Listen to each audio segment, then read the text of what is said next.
We all got skills. We have talents and we have passions.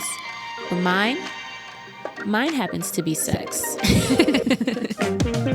This is the Funsexual podcast with your oversharing swinky best friend, Majesty. And I'm talking sex and all of the ways and all of the things that make sex, well, fun.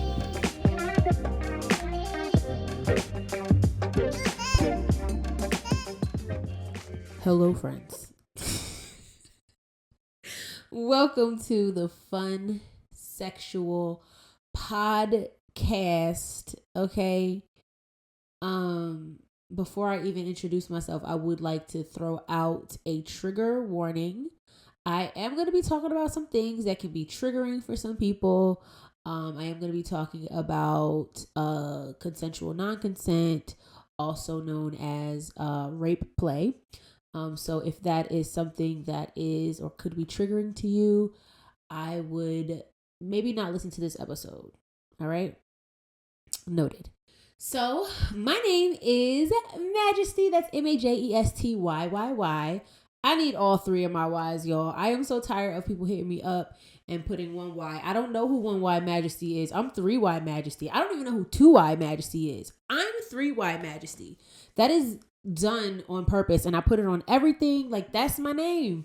That is my name. So when I get that one Y Majesty, I'm like, I just don't know who that is. Please stop calling me by someone else's name, because that ain't me. All right. I also go by Maj to my friends, or Mistress Majesty to the good boys and girls. But people on the internet and some people in my real life who have dropped money in my bank account know me as the motherfucking Play Party Princess. Play Party Princess. Because I host some of the fucking most phenomenal, dopest play parties you could ever go to, you know. Okay. I didn't have a lot of energy. You know, it's not even energy. I didn't have the time to like put together a fit today. I'm throwing this episode together on a whim. It's still planned out and it's still going to be good. All right. But I had to throw this together. Today's a busy fucking day for me. Just because I have a lot of responsibilities to handle this morning. And then I get to do the fun stuff that I want to do. So I'm just trying to like get through all of the responsibilities, this being one of the responsibilities, so I can get to the fun stuff later. And I just did not feel like throwing on like real clothes. I didn't feel like putting together like a full outfit. So I said, y'all gonna get some sarong, Maj. Y'all getting sarong Kewchie today. All right. And if I'm being honest, I have to say that sarong Kewchie surpasses Mumu Kewchie. I feel like sarong Kewchie is Mumu Kewchie of the present. Mumu Kewchie was like grandma. We know grandma got the bills paid in her Mumu. Grandma had 13 damn kids in her Mumu. But we wearing sarongs now. Now let me try to, if you are not a sarong baddie, let me try to convert you to a sarong baddie, right? I feel like a sarong is that in between like a muumuu and a robe, right? Because I'm all three. I'm muumuu, sarong, and robe. But with a sarong, you get that wrap like a robe, but you get, you know, it gives you the wrap like a robe, but I feel like it just flows more kind of like a muumuu. The muumuu usually is long. The sarong can be tied around your waist, so it can be long, or you can take the sarong and tie it up top too. You know, but they all still give that loose booty in the house coochie vibe. I personally am just more of a sarong girl. And wearing sarongs makes me feel like an island girl. And I'm not, you know, I'm not Caribbean. I'm a nigga. I'm black as fuck. But it just gives me that island feel. So if you're a muumuu baddie, just consider becoming a sarong baddie. You got to get the right material. I think this is some like cotton or something. I really don't know. This sarong is so fucking old. This is the one that my mother wore in the house growing up. And I was helping her clean out her closet a couple years ago. And she was about to throw this away. And I was like, girl, what are you doing? This has so many memories. She's like, I know, but this is memories from my ex-husband. And I just don't want to wear that anymore. I was like, bitch, I wasn't fucking that man. Give me that sarong. Give me that sarong. And it's my favorite. I love the material. I love the nostalgia in it. I love how big it is. It's not so long that there's mad extra material, but it's not too short where I can't tie it up or tie it down. You've seen me. If you see me at play parties, you've seen me likely in a sarong at some point. Well, before I started hosting my own parties, I used to do my lingerie, start off in the lingerie, and move into the sarong, because why the fuck not? You know what I mean? I'm not tired of taking off and on my clothes. It's just a little bit too much. And speaking of too fucking much, all right, I gotta sit up for this one. First of all, if you are not watching on YouTube, you can look up the Funsexual podcast on YouTube, and you should be watching me there. Like, share, subscribe, and all of the things, all right? Now, speaking of too much, some of y'all be doing way too fucking much, okay? Way too fucking much for me, personally, okay? And what do I mean when I say that some of y'all be doing way too fucking much? I just feel like it is not your responsibility or obligation to complain about the quality of my audio when you are not buying me anything, offering a service, or giving me any money. You take what the fuck I give and you shut the fuck up. Let me be very, very clear. I'm very nice. I'm very kind, but I will curse you the fuck out. I will go off on you, okay? And so for the fact that my last episode, the audio was trash. I knew that, but I wasn't going to sit here and re-record it. I did the best that I could in the time that I had, with the skill that I have, to try to fix the audio. But one of the settings was fucked up. And somebody went under one of my posts to say, you got way too much equipment for your audio to be sounding like that. How about this? Fuck you. Fuck you. You are sitting here consuming free content and then complaining. Shut the fuck up, you loser. Shut up. All right? Now that that's done, there are a lot of losers on the internet, right? And I don't think that we should be some of them. You know, I feel like if you are listening, you are a friend, you are a funsexual friend of mine, don't be a fucking loser, right? And I feel like this could be a really slippery slope for me right now, but I'm going to go there. We do ourselves a disservice oftentimes. I feel like, again, this is my podcast, so I am entitled to my opinions and sharing them. And you tune in to listen to them. I feel like cancel culture is really doing us a disservice right now. Like, I just really feel like we are being very, very quick to cancel people when we don't have enough information to make to formulate an opinion. Are we really about to cancel Lizzo?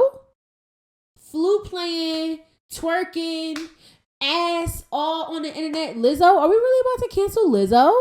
Are we really about to cancel Yitty Lizzo? Body positivity Lizzo? Big girls dancing, Emmy award winning fucking Lizzo? Are we about to cancel Lizzo? For real? And I'm saying that this is a slippery slope because literally 48 hours from me recording this, I could be like, fuck, I should have just shut the fuck up. But in this moment, you know, I really just don't feel like we have all of the information that we need to be deciding to cancel her. And I wouldn't even say that I'm a Lizzo like fan or stan. Like, I don't listen to her music. I don't really care much for her music. She's way too poppy for my personal liking, but I like her messaging. I like how authentic she feels. She feels very much, for me, she feels very much Issa Rae relatable. Issa Rae knows what to do when the songs come on. You know, she eats the food, she does the thing, she has the vernacular, you know, you can go, I feel like I could very easily fit into Issa's family barbecue and feel comfortable. And I feel the same way about Lizzo. I feel like she could very comfortably come to my mama house for a cookout and, you know, just be chilling and be, you know, just be good and fit in and whatever. I like people like that. I like people that I feel like I can be myself around and be comfortable around. I like people who I feel like are being authentic to themselves, authentic to their culture, to the things that they like, to the experiences, yada, yada, yada, yada, yada. All of it, right? So for those reasons, I like Lizzo. Excuse me, there's a piece of lint in my mouth. For those reasons, I like Lizzo. And I just don't really feel like Lizzo was out here body shaming anybody. I just can't. And it's not even just because she's a big girl. Her being a big girl has a part in what I'm saying, but I just really don't. I'm struggling to see it. And I'm not saying that big people don't body shame, because big people definitely body shame.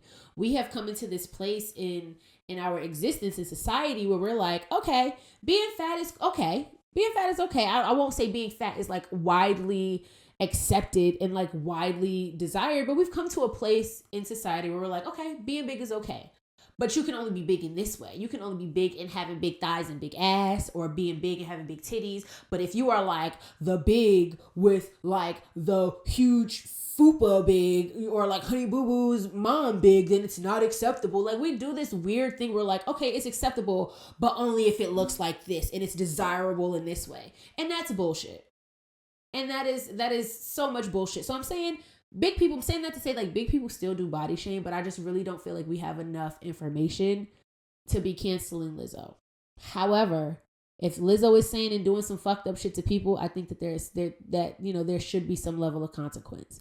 The other slippery slope about cancel culture, right, is that if you are on the other side of deciding to cancel somebody, people want to cash you out. Not even because you were somebody who did anything, but because you're somebody who didn't cast out the person who we've decided to cancel.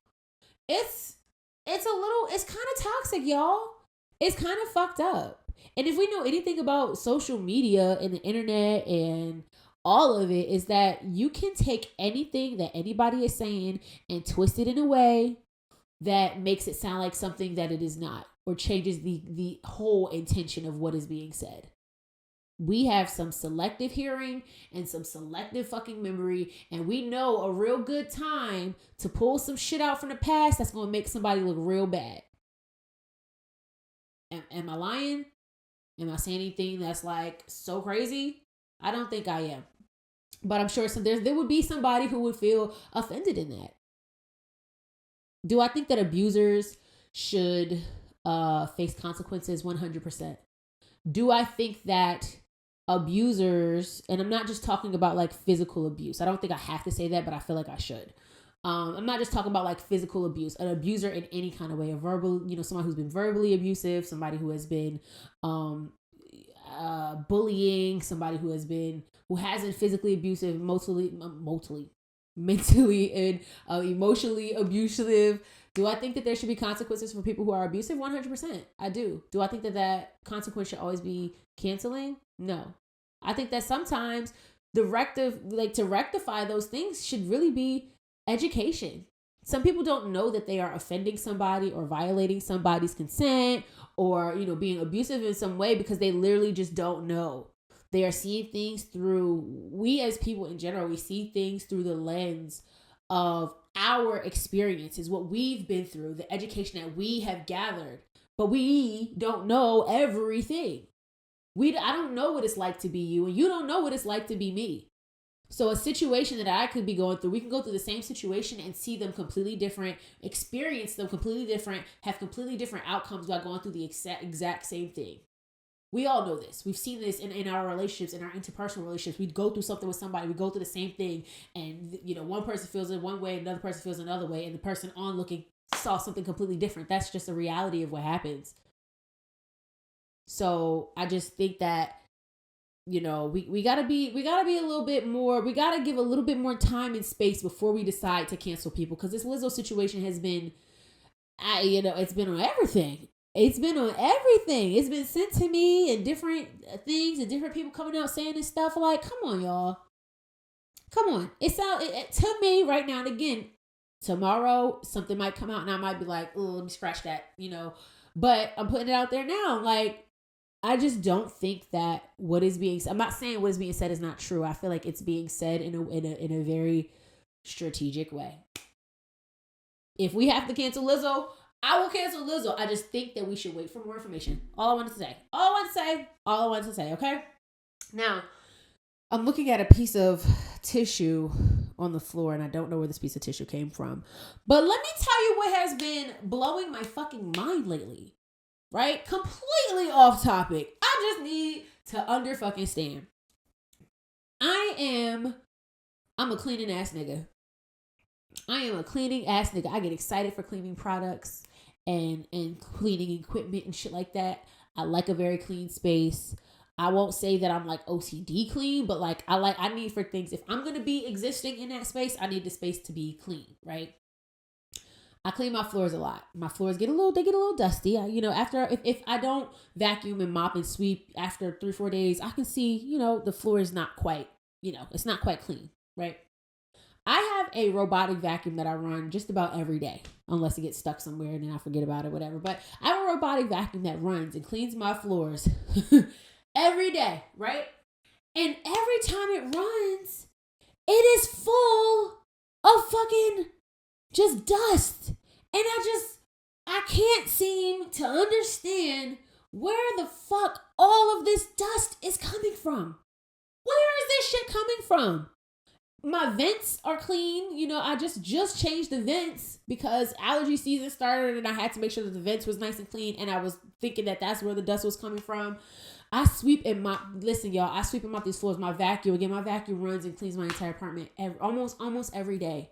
I will just say 5 days a week just to be on the safe side. 5 days a week, my floors are vacuumed for about 2 to 3 hours.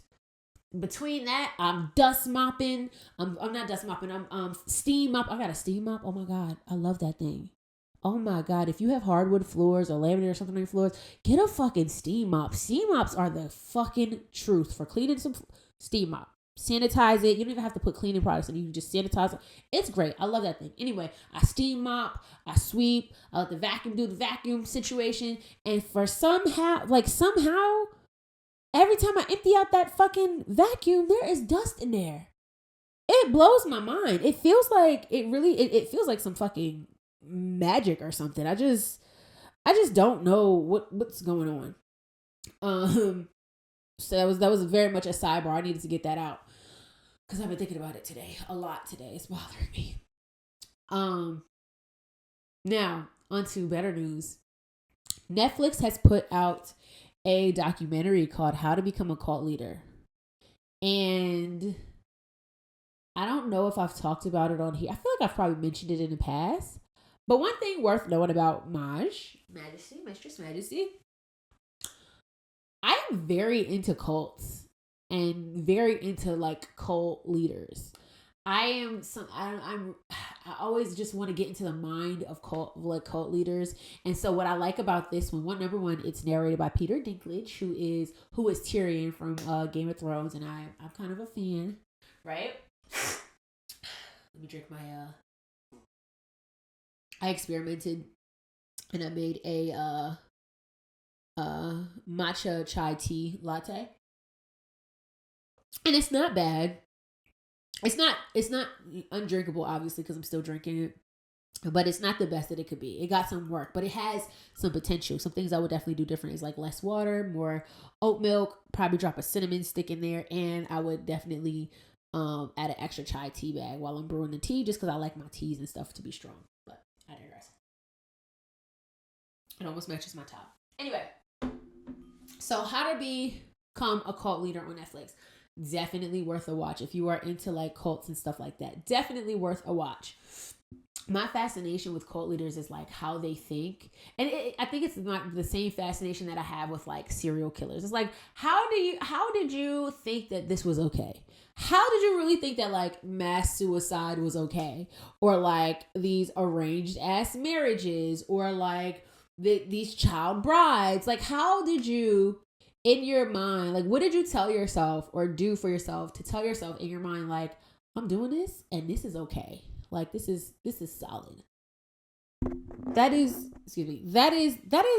what fascinates me so much about like cults. I don't know, but this one was really good. I like that they really gave like a step-by-step breakdown of like, if you wanted to become a cult leader, like what to do. And they gave you examples, like real world examples of different cults, spiritual cults, fucking like sci-fi ass cults, religious cults, fucking inspirational, motivational cults. Like, and I just think that it's also really funny how almost pretty much no matter the cult, at least the examples that they gave, no matter the cult, it always ended up in some level of like death or bloodshed or illegal activity, or a lot of it had to do with sex. Like, it always ended up into some like, it always ended up bad in some way.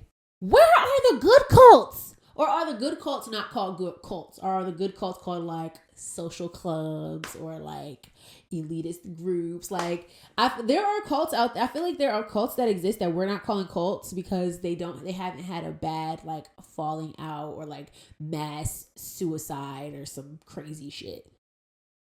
I don't know. But what I do know for sure, I want a cult. I definitely have said that on this podcast before. I want a cult. I have a dream of having a cult. I really do. I want a cult of submissive white men that literally worship me. Literally all they can do is think of ways to throw themselves at my feet and at my mercy to make my life better. I feel so good when I have somebody begging me to do for me and to help me in whatever ways I need help, or just to be a part of my life and a part of my world, and are willing to just throw themselves at that as the rest of their life. That is the rest of their life, is serving me, making sure that I'm happy. They find pleasure and enjoyment in actually being of service. Like some people really do. Some people find pleasure in being of service. I also am a service-oriented person. I wouldn't necessarily say I'm a service-oriented submissive, but I'm a service-oriented person. I like to help. I like to help where I can and however I can. But I also, on the flip side, I like to be worshipped. I like to be looked at as a godly figure. I like when people center their worlds and their lives around my wants and my desires and my pleasure. I do enjoy that. And that's come to be a lot easier to say. And I think it was really hard to say for a long time. I was somebody who couldn't even like accept gifts from people for a really long time. I had a hard time accepting gifts from people because I was raised to the understanding that if anybody gave you anything, it was because they wanted something in return. And so it was very hard for me to accept gifts from people. But now, let me tell you something. Somebody want to give me a gift? Somebody want to give me some money? Somebody want to do something for me? Yes. The answer is yes. The answer is yes. I love that shit. Now, I want to get into some of what has been a very interesting part of my sex life lately. This is the part where you might want to tune out. I gave the trigger warning area earlier, so if you want to tune out, this is probably the time that you want to go ahead and shut that off. But I have been engaging in something lately that I think is really fun. And it was not something that I knew was like a desire of mine. It wasn't something that I necessarily saw myself being or like becoming into, but I have, and I like it. All right. So I have been engaging in a form of CNC,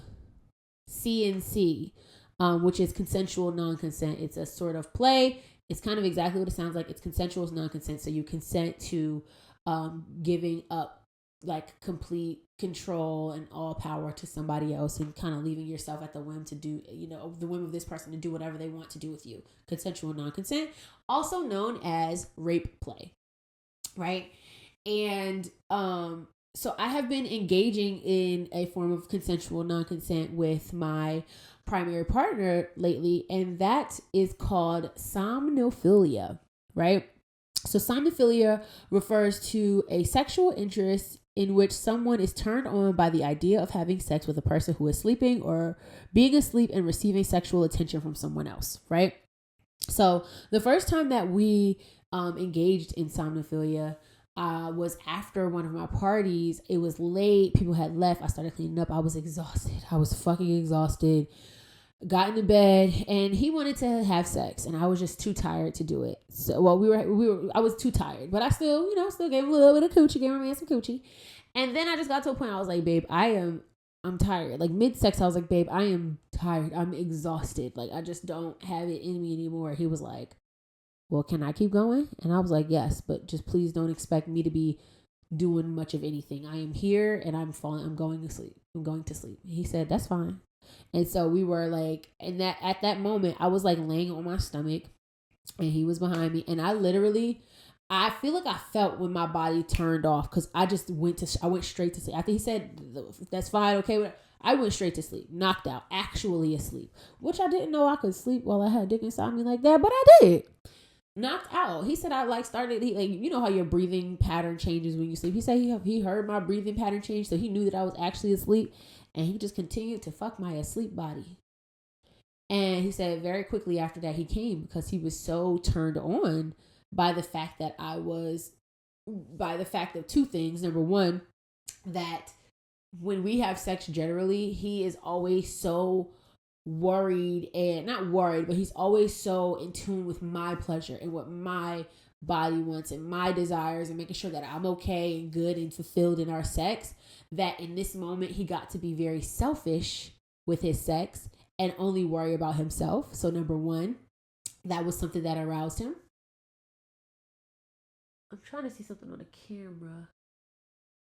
I'm not really sure what that is. But so number one, that was something that aroused him. And number two was giving him that level of access to my body made him feel so secure and comfortable and and loved and appreciated and all of the things in our relationship. So that was a really good feeling for him, knowing that I trust him that much that I would give him that sort of access to my body. So he was really turned on by that. On the flip side, what I enjoyed about it, this is the very first time it happened, and what I enjoyed about it so much was that I could do something that you enjoyed this much, and I didn't have to do much. I was asleep. I wasn't doing anything. I was knocked the fuck out and actually asleep, and he enjoyed it so much. So I feel good about knowing that I can give you some sleepy ass coochie, and you love it. I'm a fan of it. Somnophilia. Look that shit up. It's a form of, like I said, it's a form of like consensual non-consent play.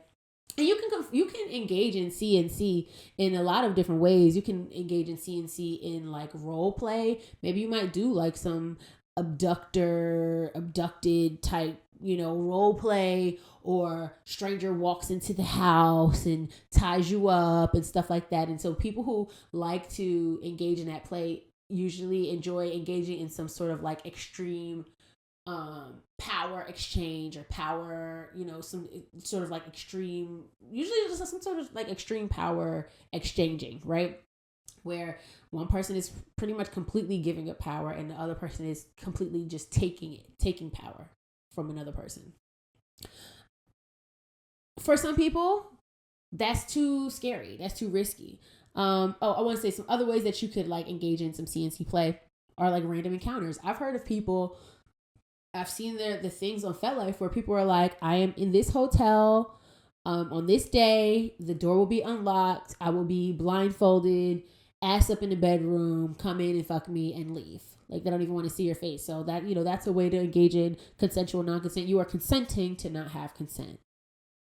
Blanket consent is another way. I used to have a few partners that I had blanket consent. They were like, you could do whatever you want to me whenever you want to do it to me. Granted, for me, because they weren't like primary partners, I was still checking like, hey, they're like, whatever you want. I'm like, all right, just had to check in and just let me know, or like some people have this fetish I've heard of where they have this like anytime, any place. I don't know what it's called, but it's like anytime, any place kind of thing. If you are, this is gonna sound so fucking corny, if I'm putting clothes into the dryer and I'm bent over and my booty is just there and my holes are just open, you could just pop it on in at any time. Or if I'm washing dishes, you could just come up behind me and fuck me. That is, another way to engage in like consensual non-consent play. Now there are some safety concerns to be aware of and worried about, and for some of them, honestly, I don't even have the right answer. Number one being like safe words. The idea of consensual non-consent is that you are giving up full control, but I just don't believe in not having access to a safe word. I believe personally in my play in always having the ability to say, I don't want to do this anymore. This hurts. This is uncomfortable. Stop. Like I believe in always having the ability to do that. And so for some people in their CNC play, they don't have safe words, or stop don't mean stop, and screaming and pushing doesn't mean stop. Like, so it could get onto that edge, but it doesn't have to be like that. You can have consensual non-consent and be like, if I say stop, I don't actually mean stop. But if I say ring light, that's my actual safe word. You know, I think that there should always be some level of a safe word to like get out of the scene, because sometimes you just don't know what's going to trigger you. You don't know what's going to bring up something that, you know, some traumatic experience that you might have had, or a fear that you didn't even know you had. New fear unlocked. Like, you just don't know what's going to happen in those situations. So I think it's always important to have access to a safe word, even if you are engaging in consensual non-consent play. Okay, I don't believe in any sort of play where you can't ever say, I don't want to do this anymore, and have a way out of it, and have, you know, means and methods to get out of it, to cut yourself down or to stop whatever is happening in that moment. I do not believe in that. Okay. And then there's like vetting. Before giving that amount of power to somebody, personally, again, my podcast, I'm allowed to share my opinions. You should have a comfortable relationship with that person. You should know that person, you know, in a way that you feel comfortable with that person. I would not just give anybody access to my coochie while I'm asleep. And me and my partner have since decided that, like, if I'm asleep and you want to fuck me while I'm asleep, like, go ahead. Feel free, you know? Just, you know, don't wake me up. Don't actually wake me up. Sometimes I wake up when it happens, you know, and I throw it back a little something like that, whatever. But just, you know, I would never do that with somebody who I was not comfortable with. I trust my partner. I love my partner. I feel comfortable giving them access to my body. I know that they're going to take care of me and my body in that way. I don't have to worry about him coming in me or something that I wouldn't want to happen when I was awake, or like, you know, I just don't have to worry about that stuff. I trust this person. I trust this person wholeheartedly to take care of me even when I'm asleep and completely vulnerable. And I think that that's really important. If you're going to engage in consensual non-consent, you should be with somebody that you trust to take care of you when you are in that vulnerable place, that they won't take advantage of you just because you are being vulnerable, or take advantage of you outside of what you would allow, if that makes sense. Okay. Now let me put y'all on. Okay. This week, I want to put y'all on 2 honey pot herbal pads. Okay. When it comes to my period, I used to be a tampon girly. Loved the tampons. I got to a point where I was a menstrual cup girly. Got into that. Then I went back to tampons, and I went to period panties. And now I am a pad girly. And those honey pot herbal pads feel phenomenal. They feel like, if you ever washed your coochie accidentally with Dr. Bronner's peppermint soap and your coochie be tingling, smell like your coochie just smoked the menthol, that's what those pads feel like. It feels like your coochie just gargled with the blue mouthwash that burns the inside of your cheeks. But in a good way. I know this is sounding really violent and kind of harsh, but in a really good way. It feels so good. I like it a lot. I use the overnight ones. They got double wings on the overnight ones. I've never seen pads with 2 sets of wings. They have some front wings and some back wings. So I put the front wings, you know, on the panties regularly, and the back wings I just put on my granny panties, like up the butt, so that the butt part don't move, you know. And I'm a fucking fan.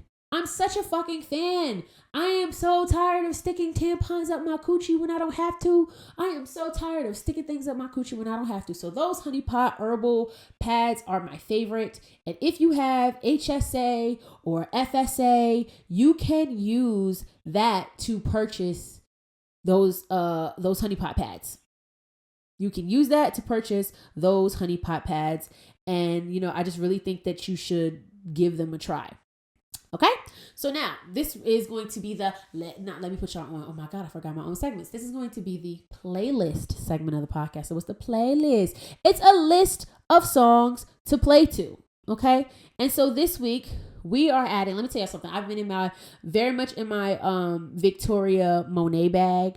And so I am going to I've added, I think, 3 of her songs in the last like month or something like that. And I'm going to add another one because I don't care, right? Because she's putting out the fucking hits. I'm going to add the song Touch Me by Victoria Monet. It's a very sexy song. It just fits in with the vibe so flawlessly. But check her out in general. She's amazing. She's beautiful. Really like her music. Check her out. And so you can find the playlist on Spotify, and Apple Music. And if you click the link in my bio on Instagram at TheFunsexual, the Funsexual on Instagram, you can find, the link in my bio to find a link to the Apple or a Spotify playlist. Okay? Check it out, y'all. Subscribe to the playlist. If you got some songs that you want to add, DM me, hit me up, message me, email me, however you can get to me. Give me a song to add to the playlist, because I'm just about to keep adding Victoria Monet songs because they be hitting. All right? Now, before I get out of here today, here's what I want to leave you with. And this is going to be a very quick one. I said last week I told you to wash your ass. And this week, I'm just telling you to clean up. Clean home. No one is ever mad at cleanliness. Just clean up. Clean your home. Clean your space. Clean your room. Change your sheets. Wipe down your counters, but not just around the stuff. Take all the stuff off the counters. Wipe down the counters. Just give yourself a nice clean. We are about to be transitioning into a new season. There's going to be a lot of shifts happening. Apparently there's a Mercury retrograde. Just do some cleaning and start to set the space around you in a good place so that you can hopefully stay in a good place in here in your vessel. Because I know that helps me keep my mind together is when my space is together, right? So that's all I got. I love y'all. Have a great week. Have a great weekend. Welcome to August. Have a fantastic month. And if you feel so inspired after listening to this, go masturbate. I just feel like getting a little nut real quick might be a good idea. I don't know. Bye, y'all.